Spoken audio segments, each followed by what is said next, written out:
I had a really tough upbringing, and then when I had my child, I had the choice to make whether I was going to be, like, you could say my role models, or I was going to be a new person. And I weren't quite sure. Then I was arguing with the baby's mother, and I ended up raving at my counsellor, and then my counsellor sent me on this course.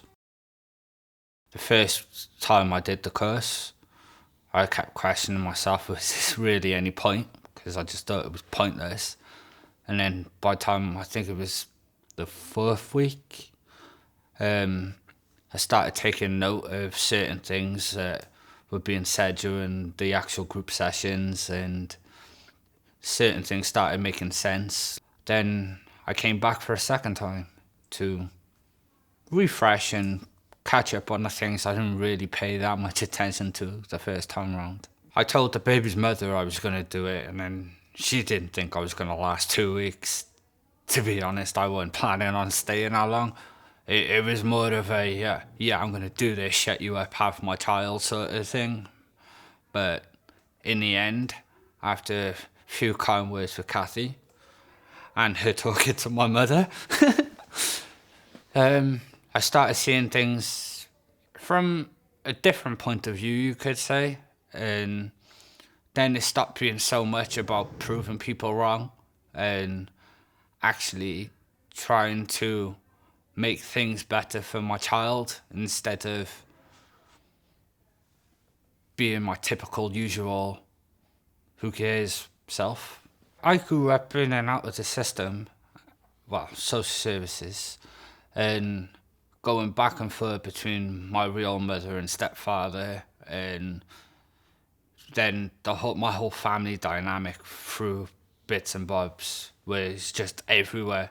And having an abusive stepfather and then finding out about my real father didn't exactly help. Being at the age of 12 when I kind of went a bit off the rails. I was so used to being hit, it didn't make a difference anymore, that I just kind of got in trouble because it didn't really matter what I did, whether I was good, bad, somewhere in the middle. I was always going to get a smack. So I just stopped caring and just started focusing more on making it through the day and trying to not be in the way as much. But as a child, sometimes that's quite difficult. Instead of arguing out flat now, I take a step back and actually think about what we're arguing about. Sometimes it's just really trivial things, and it's just pointless arguing about. Sometimes it's stuff that really needs to be argued about, but it's just not the time or the place to be doing it, especially around a child. 90% of the time, I am at fault. I can openly admit that because I'm stuck in my ways, but I do what I do and try to be better. And at the end of it, if taking myself out of a certain situation, like whether I'm right or I'm wrong, it don't affect my son. If anything, it makes things better because it gives me a chance to calm down and her a chance to calm down. We're working together instead of working apart, and we're actually getting further with the child now, especially with how much he's learning. This course kind of helped out more in a short time than it did going to counselling for 19 years. When the baby was born, I had two choices. Everybody was taking bets on whether I was going to run for the hills or stay. And surprisingly, nobody betted on me for staying. Everyone thought I was going to run for the hills when I had my child.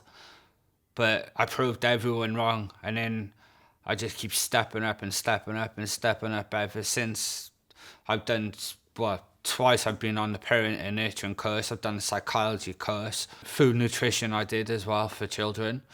And everything that came my way, man, even if it felt at the time it was insignificant, but I found a way to say to myself, do this, Dan. That's one better for yourself. You keep pushing and pushing and pushing. There's gonna be nothing anyone can say. Well, you didn't do this, you didn't do that, you didn't do the other, and eventually, I've done pretty much every course I can come get my hands on, and now I found that I'm more equipped to tackle pretty much any situation involving my family dynamic. I gave her the old book from the first course we did, and she sat down and she was reading that, man. And we're doing the choices and consequences with the reward system.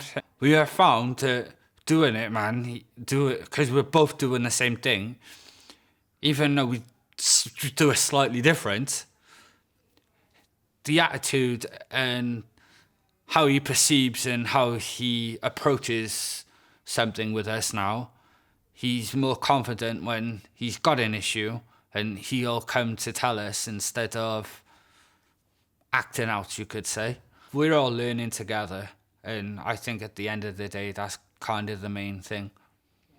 I knew what I didn't want to be, but I wasn't quite sure on how I was going to accomplish that. I had to learn how to think and behave and act in a completely different way to show my child that being aggressive 24/7 isn't the right way to deal with things.